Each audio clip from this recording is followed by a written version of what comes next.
Hey everyone, again, let's talk some more about bonds. Okay.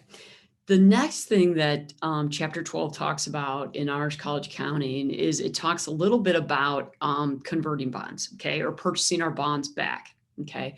Sometimes the market changes and we can borrow money cheaper elsewhere. So what we're going to do is we're going to pull our bonds back in. We're going to buy them out. Okay. We're going to grab them. We're going to pay off our debt, and then we're going to borrow our money elsewhere. Okay. So with that in mind, there's a little bit of work that we have to do to show that we've bought those bonds back. We've zeroed them out. Maybe we've taken a loss on them, but all in all, hopefully we'll be in better shape a little bit later on.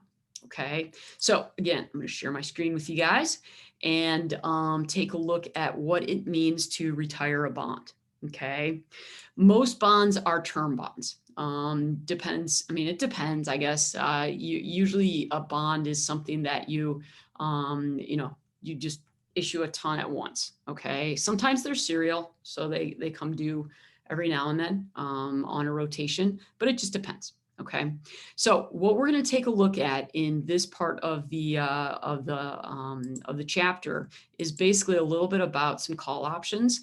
When we call a bond back, we are going to pay more than 100% for it. Okay, usually we pay 102%, 3%, 4%, whatever the case might be. Okay, so let's take a look at that.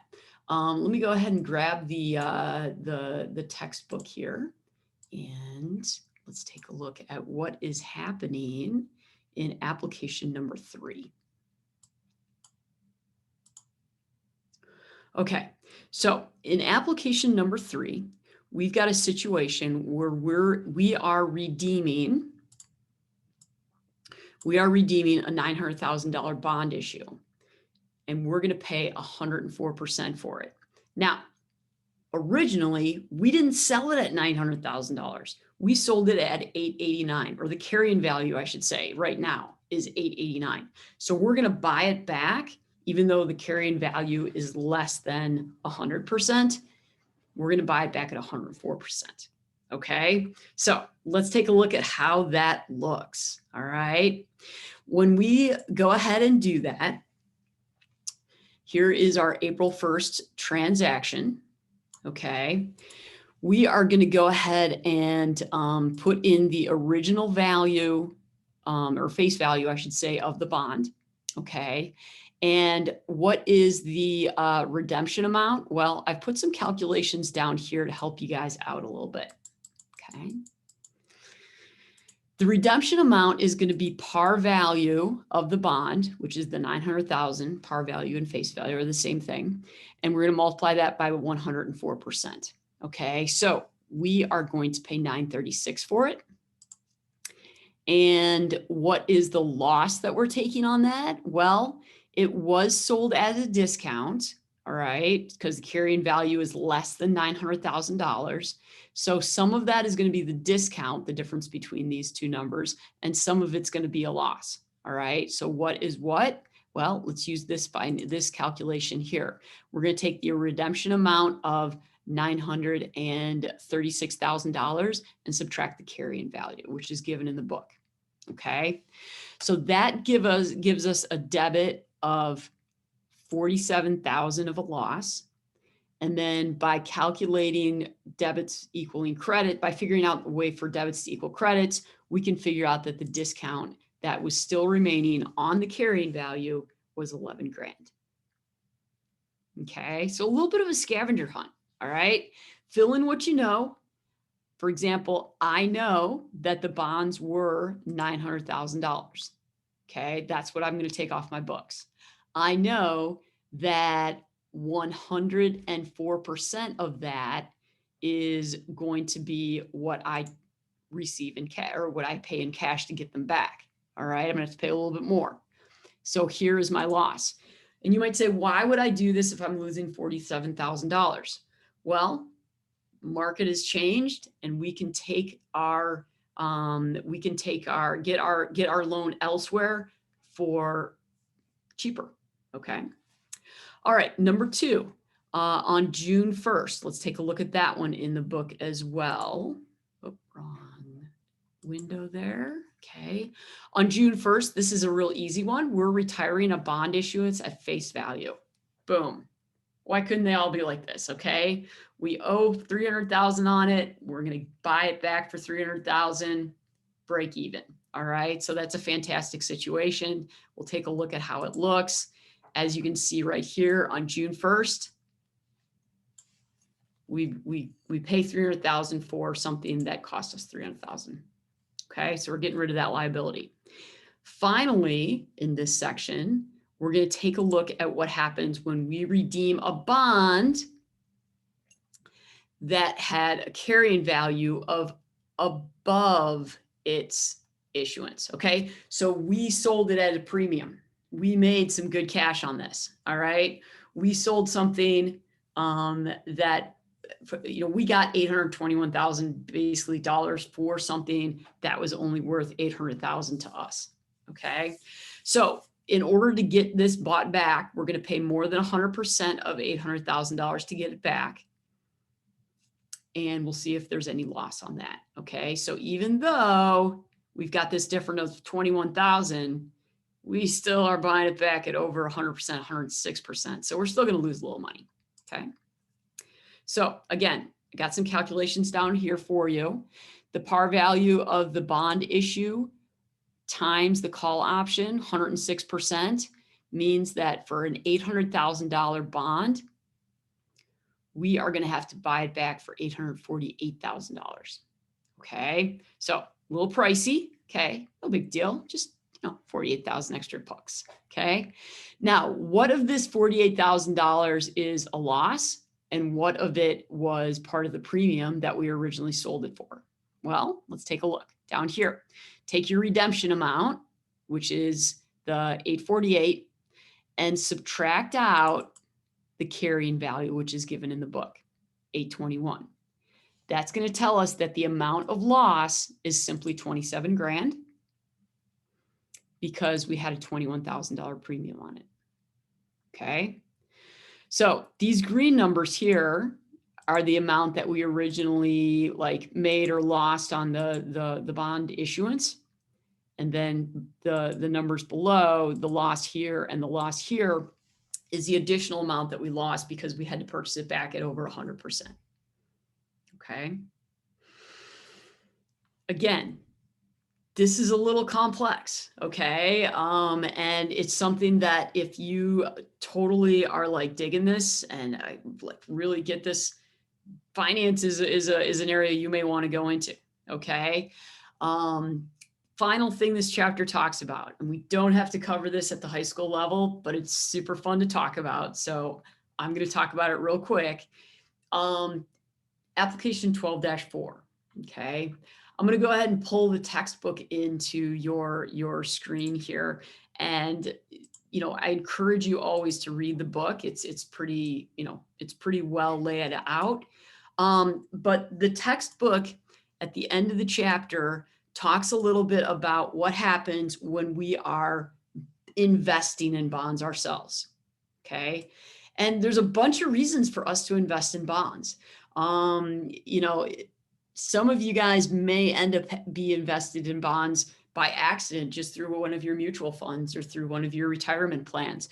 But basically, we, as a corporation, will use an underwriter to buy our bonds, and then that underwriter decides where those bonds land. Okay.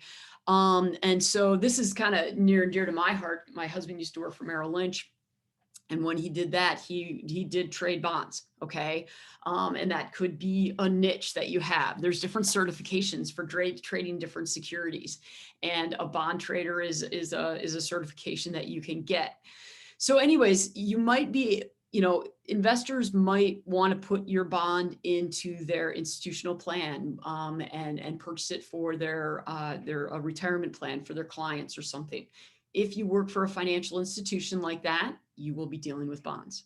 Okay, so kind of neat. So anyways, the book talks a little bit about what happens when we buy others' bonds. Okay, and those are then known as not bonds.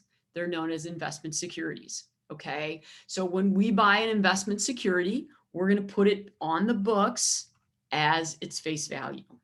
Okay. And that's what it's going to be worth to us. So again, I do encourage you to read through this portion of the book. When we take a look at the problem involved with the last part of the chapter, which is 12-4 right here on your screen, we're going to take a look at what happens when we've got two bonds that we own. Okay. We own Ocean Import and we own Washington Corporation. And this problem takes a look at what happens when we buy some of PC Corporation's bonds. And then it takes a look at what happens when we're receiving one of the semi-annual payments from Ocean Import and one of the semi-annual interest payments from Washington Corporate. Okay. Finally, it'll take a look at what happens when we sell Ocean Import bonds. Okay. So I won't go through this whole problem with you, but if you do take a quick look at, the results of these transactions, and here, let me just kind of slide some things over to my other screen so I can talk you guys through it a little bit. Basically, what is happening in this first March 1st transaction is we are buying $1,000 bonds, but we're getting them for $998.60 per bond. Okay, so that ends up saving us a little bit of money, and that's what we're going to put it on our books as $49,930. That's what we invested.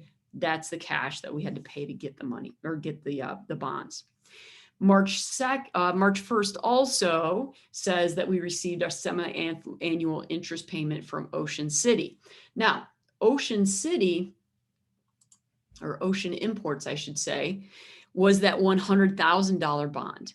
Okay, so right here, when I take a look at the March 1st interest payment, I am going to receive interest revenue of $29.58 because I'm going to take the carrying value of the bond, okay, which that's listed in the book. All right, it's listed as $100,271.32, and I'm going to multiply that by not by the stated rate, but by the effective rate. Okay, carrying value is going to be multiplied by effective rate, and then divide that by 2 or multiply it by 0.5 because it's a semi-annual payment. All right. So that's how I got the interest revenue. As far as the interest payment goes, take the face value of the bond, okay, which was $100,000, and simply multiply that by the stated value. Face value goes with stated value. Carrying value goes with effective value. Oh, this is so cool. All right. So you can see how I journalized it then. All right. With the difference between interest revenue and cash being our investment securities credit. Okay. Then on April 1st, we did a couple of things. The textbook says that we also received a payment from Washington Corporate Bonds, and then we sold the Ocean City bonds. Okay, so same thing for the April 1st interest payment as for the March 1st interest payment. Okay, this time we've got a little bit of a different situation because the carrying value of this bond is actually less than the stated value or the face value. Okay, so this one is, you can see we've got a debit then in investment securities. Okay, I'm in trouble. I got clicking too much there. Okay, I almost linked something to something I didn't want to. All right, so you can see in this second case, the first case, the cash debit was greater than the interest revenue. The second case, the cash debit was less than the interest revenue. Okay, and that all has to do with whether the bond was originally purchased at a premium or discount. Finally, last transaction of this chapter. Don't be sad because it's over. Just be happy that it happened. We have proceeds from the sale of an investment. Okay, so the gain on the sale of the investment is going to come from how much did we bring in minus what was the carrying value of the investment security. And then also I had to subtract out G20, which you can see is the investment securities. So that's a very complex transaction right there. Okay. So look that one over. That one is pretty cool. You can see down here how I found my carrying value. And let me or Mrs. Morandis know if you have any questions. Again, super cool concept. Bonds are really interesting. You can be on either side of them. You can buy them for yourself, or you can be selling them to fund something for your company. Okay. So, again, hopefully this helped you guys out a little bit. Have a great day.